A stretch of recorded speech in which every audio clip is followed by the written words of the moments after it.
नमस्कार, welcome to एडुस्थली। आज मैं आपके साथ यूपीएससी एनडीए एग्ज़ाम की जो वैकेंसी निकल चुकी है उसके बारे में मैं आज आपके साथ डिस्कस करने आया हूँ। जैसा कि आप जानते हैं, इसका ऑनलाइन आवेदन 28 मई से स्टार्ट हो चुका है और लास्ट डेट जो है आपका रजिस्ट्रेशन का वो अभी 17 जून तक आप अप्लाई कर सकते हैं। इसमें 406 टोटल सीट्स आई है। जहाँ तक एग्ज़ाम डेट की बात रही तो एग्ज़ाम डेट भी इसका बता दिया गया है 14 सितंबर 2025 को इसकी परीक्षा भारत के अलग अलग शहरों में आयोजित की जाएगी। वीडियो में आगे बढ़ने से पहले मैं बता दूं कि अगर आप चैनल पर नए हैं तो चैनल से जुड़ जाएं ताकि आपको भी लेटेस्ट गवर्नमेंट वैकेंसीज़ का अपडेट नियमित रूप से मिल सके। चलिए हम इस एग्ज़ाम की एलिजिबिलिटी के बारे में जानते हैं। तो इसमें कोई भी 12th पास अप्लाई कर सकता है अगर वो आर्मी विंग में अप्लाई करना चाहता है। देखिए, इसमें 3 विंग है, आर्मी, नेवी और एयरफोर्स। तो आर्मी विंग के लिए कोई भी 12th ग्रेड पास कैंडिडेट अप्लाई कर सकता है, चाहे वो आर्ट्स स्ट्रीम से हो या कॉमर्स स्ट्रीम से हो। लेकिन नेवल और एयरफोर्स में 12th की डिग्री होनी चाहिए with physics, chemistry and maths. इसमें महिलाएं और पुरुष दोनों अप्लाई कर सकते हैं और ये एक और शर्त है कि कैंडिडेट को अनमैरिड होना आवश्यक है। जहाँ तक सैलरी स्ट्रक्चर की बात रही तो ट्रेनिंग के समय आपको इतनी सैलरी मिलेगी और ये सैलरी आपकी स्ट्रक्चर रहेगी और आफ्टर ट्रेनिंग 90,000 से प्लस आपको सैलरी मिलने जा रही है। उसके अलावा जो आर्मी की अलग अलग सुविधाएं हैं वो सारी सुविधाएं आपको मिलेगी। एनडीए एग्ज़ाम्स आप जानते हैं कि इसमें लेफ्टिनेंट में का पद, आपका कर्नल का पद, बहुत सारा प्रमोशनल एक्सपेक्टेशन इसमें बहुत अच्छा है और मोस्ट रिप्यूटेड एग्ज़ाम है। और जो भी सेना और देश सेवा की अपनी संभावनाओं को तलाश रहे हैं तो उन बच्चों के लिए ये सबसे टॉप का एग्ज़ाम होता है। तो जहाँ तक एप्लीकेशन फ़ी की बात रही तो इसमें जनरल, ईडब्ल्यूएस और ओबीसी कैंडिडेट के लिए मात्र 100 रुपये फ़ीस रखा गया है और जो शेड्यूल कास्ट, शेड्यूल ट्राइब और जो महिला अभ्यर्थी हैं उनके लिए कोई आवेदन शुल्क नहीं रखा गया है। अब हम हाइट स्टैंडर्ड्स की बात कर लें तो मिनिमम जो हाइट स्टैंडर्ड मांगा गया है मेल कैंडिडेट के लिए, आर्मी और नेवी के लिए 157 सेंटीमीटर, एयरफोर्स के लिए 163 सेंटीमीटर और जो हिली एरियाज से कैंडिडेट बिलोंग करते हैं जैसे कुमाऊं या फिर गढ़वाल एरियाज़, उनके लिए हाइट में कुछ छूट मिली है। आर्मी और नेवी में अगर वो अप्लाई करना चाहते हैं तो 152 सेंटीमीटर मिनिमम हाइट होनी चाहिए और एयरफोर्स के लिए 152.5 सेंटीमीटर। और वहीं महिलाओं के लिए जो मिनिमम हाइट है वो रखी गई है आपकी आर्मी और नेवी के लिए 152 सेंटीमीटर, एयरफोर्स के लिए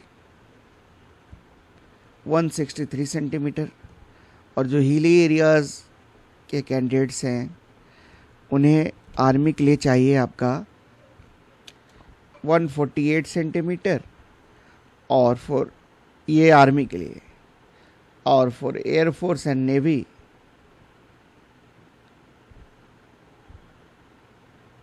147 सेंटीमीटर। ये महिला कैंडिडेट्स के लिए मैंने बताया जो मिनिमम रिक्वायर्ड हाइट है इस एग्ज़ाम में अप्लाई करने के लिए। अब हम एग्ज़ाम पैटर्न को समझते हैं। तो देखिए, इसमें आपका रिटन एग्ज़ाम होता है, उसके बाद आपकी इंटरव्यू होती है, एसएसबी इंटरव्यू जिसे कही जाती है। तो रिटन एग्ज़ाम आपका 900 मार्क्स का होता है और 900 मार्क्स का आपका इंटरव्यू होता है।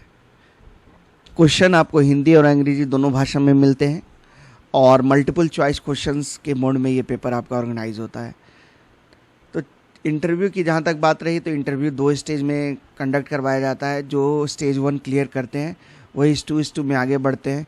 स्टेज 1 देखिए आपका इंटेलिजेंस रेटिंग टेस्ट होता है, पिक्चर परसेप्शन और डिस्क्रिप्शन टेस्ट होता है जिसको पीपी एंड डीटी टेस्ट कहते हैं और दोनों का कॉम्बिनेशन मिला के ओआईआर टेस्ट और पीपी एंड डीटी टेस्ट मिला के आपका स्कोर तैयार होता है। शॉर्टलिस्ट किया जाता है कैंडिडेट को स्टेज 2 वाले फेज़ के लिए। स्टेज 2 में आपका इंटरव्यू होगा, group testing, officer task, psychological test होगा, कॉन्फ्रेंस होगा।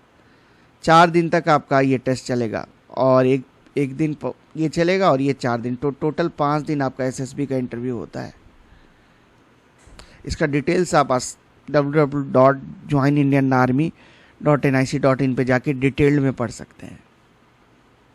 तो बहुत सारे बच्चे तो पहला दिन ही छट जाते हैं। जो स्टेज 1 को क्वालिफाई कर लेता है वो फिर स्टेज 2 के लिए आता है जो कि 4 दिन तक चलता है। कुछ बच्चे फिर दोनों को क्वालिफाई करके फिर फाइनली वो मेरिट लिस्ट के लिए रिकमेंड हो जाते हैं। तो जहाँ तक रिटर्न एग्ज़ाम की बात रही तो देखिए मैथ्स जैसे मैंने बताया था, पहला पेपर आपका मैथ्स का रहता है, 2.5 घंटे का आपको समय मिलता है। इसमें 300 मार्क्स का मैथ्स का पेपर रहता है। फिर जनरल एबिलिटी टेस्ट का आपका पेपर रहता है, इसमें भी 2.5 घंटे का समय मिलेगा आपको, 600 मार्क्स का ये पेपर रहेगा।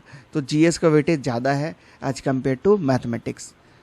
तो देखिए मैथ्स में आपको 8 सेक्शन से प्रश्न पूछे जाते हैं, algebra, matrix and determinants, trigonometry, analytical geometry of 2 and 3 dimension, differential calculus, integral calculus and differential equations, vector algebra, statistics and probability.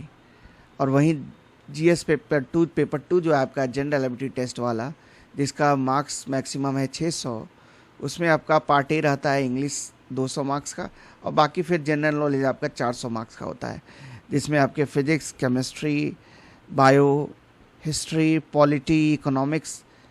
History freedom movement है लेकिन इसमें पॉलिटिक्स और इकोनॉमिक्स के भी सवाल रहते हैं, और फिर वर्ल्ड हिस्ट्री के भी क्वेश्चंस रहते हैं। फिर ज्योग्राफी से भी सवाल आपका रहता है, फिर करंट अफेयर्स के क्वेश्चंस रहते हैं। डिटेल में आपका जो सिलेबस आपको स्टडी करना है, तो जो नोटिफिकेशन आया है उसका आपका पेज नंबर 17 से 22 के बीच आपको सिलेबस दिया गया है। आप डिटेल में उसे पढ़ सकते हैं।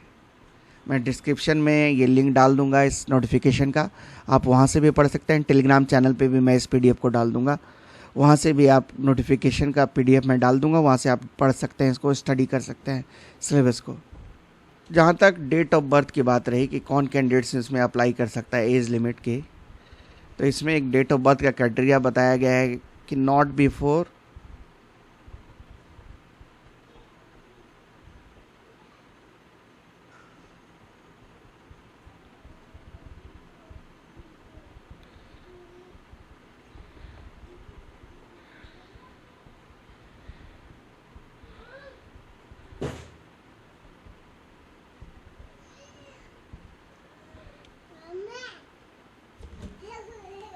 तो यही बेसिक डिटेल्स था इस एग्ज़ाम का।